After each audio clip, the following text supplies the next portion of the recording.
ሳሙኤታ ዘብሔረ ደራሲና ተራኪ ተስፋሁን ጥላሁን ክፍል 3 ይቀጥላል።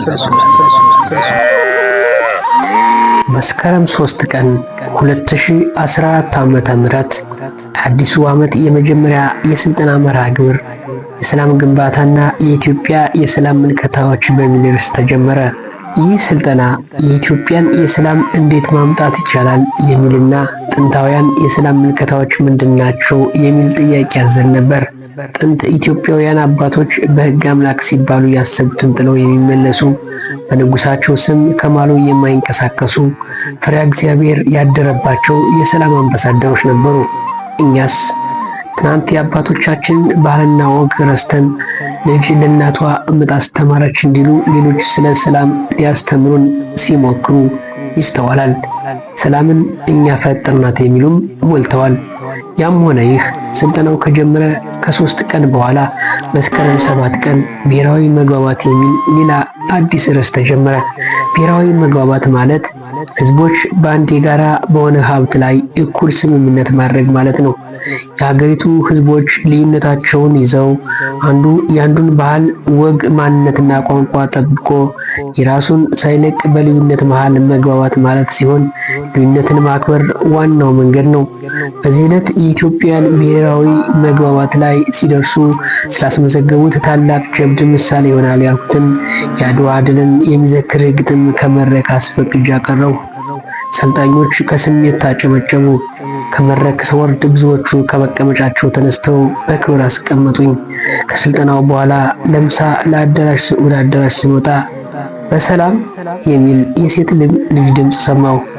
ድምፅ ወደ ሰማሁበት ዘወር ስል እንደ ፀሐይ በሚያበራ ፊቷ መሃል ፈገግታዋን ለግሳ እጇን አውለበለበችልኝ።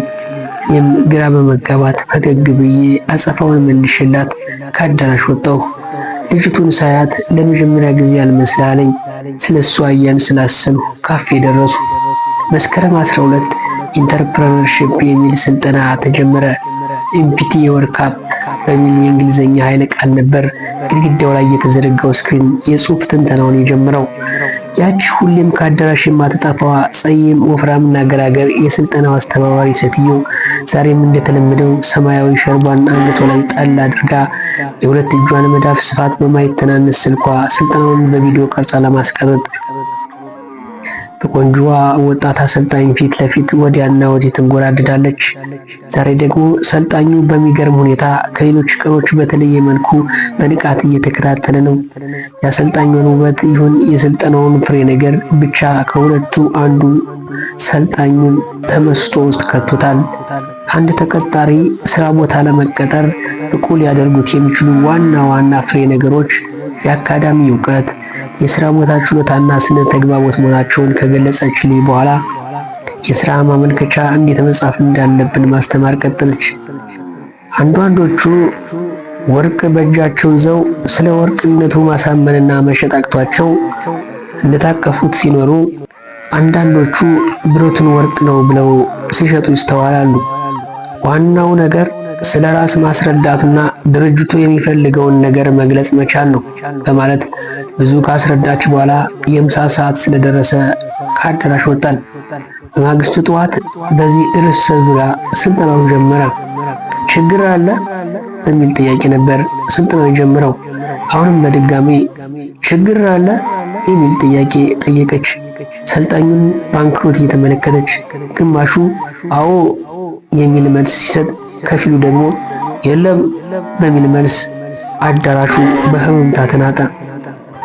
አሰልጣኟ ለሶስተኛ ጊዜ ጠየቀች። ችግር አለ? ምላሹ አዎ የሚል ድምፅ ጎልቶ ተሰማ። አሰልጣኟ ንግግሯን ቀጠለች። አዎ ችግር አለ። ብዙ ቦታዎች ሁሌም ችግር እንዳለ ይነገራል። እዚህ አዳራሽ ውስጥም ብዙ ችግር አለ። ዋናው ነገር ምን ችግር እንዳለ እየታወቀ መፍትሄ ፈላጊ መጥፋቱ ነው። ይህ ነው ስራ አጥነት መበራከቱ መሰረት። አያችሁ፣ ዝናውን ሰምታችሁ የምታደንቁት እያንዳንዱን ተመራማሪ ቀለቡ ችግር ነው። ችግር ካለ ስራ አለ ማለት ነው። ስለዚህ ለችግራችን መፍትሄ ባፈላለግን ቁጥር ስራ ፈጣሪ እየሆንን ነው ማለት ነው። ችግር እያለ ስራ የለም ማለት አባይ ዳር ቁጭ ብሎ ውሃ እንደመጠማት ይቆጠራል። ላሉብን ሀገር በቀል ችግሮች በአካባቢያችን በሚገኙ ቁሶች የምንፈታበትን መሳሪያ ማዘጋጀት እንችላለን። በሰራነው ይከፈለናል። ሲከፈለን ባለገንዘብ እንሆናለን። ስለዚህ ችግሮቻችን እኛን የሚገዳደሩ ሳይሆኑ ለስራ መነሻ ጥሬ ዕቃዎቻችን እንደሆኑ ማሰብ አለብን በሚል ንግግር የዕለቱን ስልጠና ጨርሰን ከአዳራሽ በመውጣት ላይ እያለን በሰላም አለችኝና በኋላያ በኩል መጥታ እንቅ አድርጋ ያዘችኝ። እንደምንም ጥቅጥቅ አድርጋ ያዘኝን ጣቶቿን ለስላሳ እጆቿን አስለቅቄ ዘወር ስል ያቺ ባለፈው በሚያምር ፈገግታዋ ልቤን ያቀለጠችው ውብ ልጅ ነች። ስታገላት ለቀቅ አደረገችኝና ወደ ግንባሯ ዘንበል ያለው ልቦማ ፀጉሯን ወደ ኋላ እያለች በኮከብ መሳይ አይኖቿ ብዝ አድርጋ እያየችኝ ፈገግ ስትል በውይ መሳይ ከንፈሯን ፈልቅቀው የወጡ በረዶ መሳይ ጥርሶቿ በመብረቃዊ ኃይላቸው ውስጤን አፍለከረኩት። አይኔ በውበቷ ጸዳል እየተጨናበሰ በመወደዷ ኃይል እየተሸነፈው መላ አካሌ ተፍረክርኮ የልብ ምቴ በፍጥነት እየተንደፈደፈ ሰላም ነው አልሁ በተቆራረጠ ንግግር። ዳና በቀኝ እጇ እጄን ጨበጠችኝ። ቀጠል አደረገችና ግራ አጋባሁ አይደል? መክሊት እባላለሁ። ባለፈው አበባ የሰጠኸኝ ልጅ ነኝ። አላስታወስከኝም? ለነገሩ አድናቂዎች ስለሚበዙ ላታስታውሰኝ ትችላለህ አለችና ያንን ፈገግታዋን ለገሰችኝ። በአንዳች ታምር ልቤ ሲመታ የሰማች የመሰለኝ ተሸማቀቁ። ግራ እንደተጋባሁና እንደደነገጥኩት ገብቷታል። ደግሞ በጣም አድናቂ ነኝ። እናቴ ትሙት ጀግና ነህ አለች በእጆቿ እጄን ጭበጥ እንዳደረገች።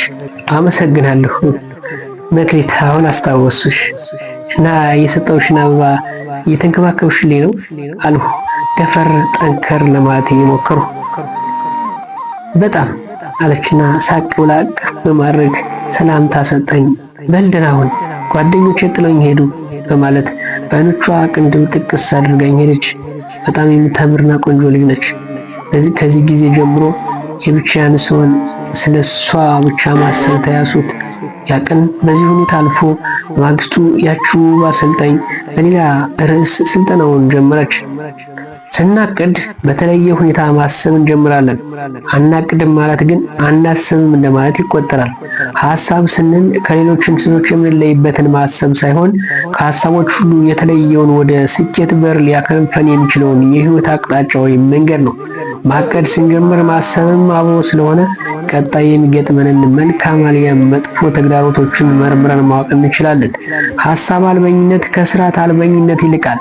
እናም ሐሳብ አልበኝነት ከራስ አልፎ ሀገርን ያፈርሳል በማለት የዕለቱን ስልጠና አጠናቀቀች።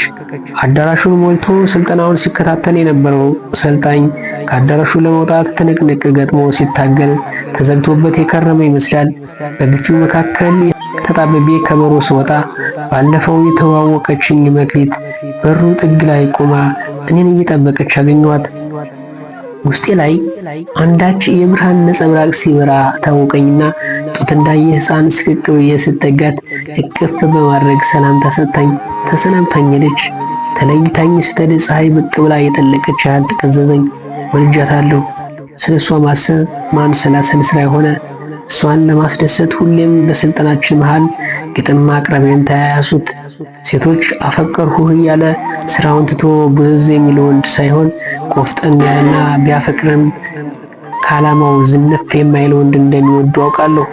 ይህንን ተግባራዊ ለማድረግ መድረክ ላይ ያዘወተርሁ። በዚህ ስራዬ ብዙ አድናቂዎችን አፈራው። በመጓዝበት ሁሉ ስሜን እየጠሩ አድናቂዎች እንደሆኑ የሚናገሩኝ ብዙዎቹ ቢሆንም ከምንም ሳልቆጥረው ለመክሊት መስራቴን ተያያሱት። የመክሊት ፍቅርና ያ ሚስጥራዊ ኮድ በጆሮ እያቃጨለብኝ እረፍት ሰጥቶኛል። ሚስጥራዊ ኮዱን ከወረቀት ላይ ደጋግሜ ጽፍና መክሊትን አስባለሁ። ጃን 17 G16 ጃን 17 G16 ጃን 17 G16 መክሊት መክሊት መክሊት ሚስጥር ፍቅር ክፍል 4 ይቀጥላል። አመሰግናለሁ።